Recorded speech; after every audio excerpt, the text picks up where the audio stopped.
Thank you, Mr. President and members. I ask that you join me in adjourning the Senate in the memory of Oakland Police Officer Tuan, who was killed in the line of duty on December 29th in Oakland. He was 36 years old. Officer Lay was working undercover in a burglary task force when he was investigating an Oakland cannabis dispensary burglary, and there he was shot and killed. 2 people are now in custody on suspicion of murdering Officer Lay, and 1 has been arrested on suspicion of burglary. Officer Lay was the first Oakland police officer to be killed in nearly 15 years, and he was the 54th Oakland officer to die in the line of duty in Oakland's 171-year history. At his memorial service on January 10th, hundreds of Oakland officers and officers across the region, as well as community members and many others, joined in his in memory. He was beloved not only by his fellow officers, but by the many Oakland residents who came into contact with him.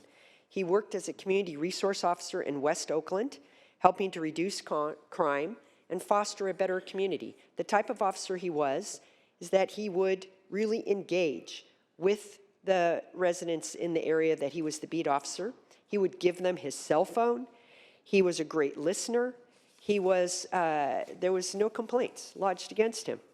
He was known for helping bridge the divide in Oakland between the police department and Oakland's very large Asian American community.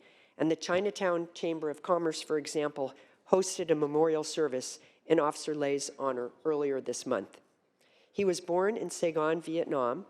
He immigrated to the U.S. at the age of 7 and his mom, and he settled in Oakland. He attended Oakland High School, and he became a naturalized citizen at age 14 on 9/11. Yes, on September 11th, 2001. His lifelong dream was to be a police officer and to follow in the follow in the footsteps of his grandfather, who was a police officer in Vietnam. After graduating from Oakland High, he earned his bachelor's degree at SF State, and he graduated from the Police Academy in 2000, Oakland's Police Academy.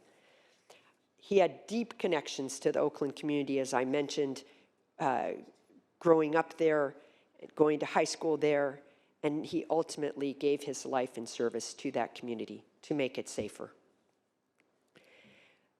After he was rushed to Oakland's Highland Hospital on December 29th, scores of officers from Oakland and other cities and officials all showed up and stayed outside the hospital in vigil to pay their respects. So let me mention what Acting Police Chief Allison referenced about Officer Lay. He said that although the loss of Officer Lay leaves a void in our department and our community, and he will be missed, his legacy of courage, compassion, service, and sacrifice will be immortal. He left his mark on our department and in our community. His kindness, his loyalty, and his smile will remain in our memories. A true hero, he will never be forgotten. And as I close, I think we want to remind ourselves that each and every day, our sworn public safety officers put on that uniform and walk out their door. They are taking their lives in their hands. And they are doing that. They are taking that risk on our behalf to protect our public safety. And our hearts and thoughts go out to Officer Lay's family and his friends, but also to all of his fellow officers, all of the Oakland PD, as well as officers up and down the state who feel the loss of an officer in this way, who is shot in the line of duty. They feel it acutely. So we know, in this Adjourn in memory, we act to honor Officer Lay, but we also act to honor all of our police officers for their service. And with that, I ask you to adjourn in his memory. Senator Wahab. Thank you. Colleagues, I also rise to adjourn in memory of Officer Tuan Lay, who lived in my district in the city of Hayward at the time of his death. Not only as a public safety chair, Senator Skinner is absolutely correct.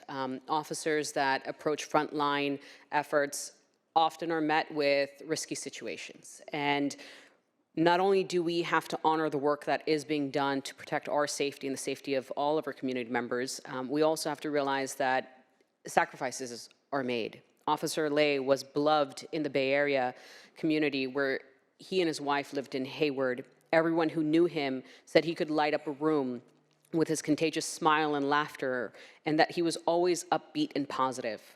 Tuan Lay was also known around the community for just walking his dogs and caring for his garden and taking his Harley for a spin. He was deeply devoted to his family, who he specifically adored his extended family, his cousins, his brothers and sister-in-laws, and his nieces and nephews. Those who knew him described him as funny, loyal, responsible, hardworking, honest, full of integrity and compassion. And since childhood, Tuan displayed a spirit of generosity that he carried with him into adulthood. In fact, after coming to the East Bay from Vietnam, Tuan grew up as the only child of a single mom. The two of them, mother and son, were inseparable. He specifically was devoted as a son, but also loved going to school and always had a positive, cheerful outlook on life. Every single person, including our police force, both mourn the death of Tuan Lay and celebrate his life across the district, Hayward, and the AAPI community.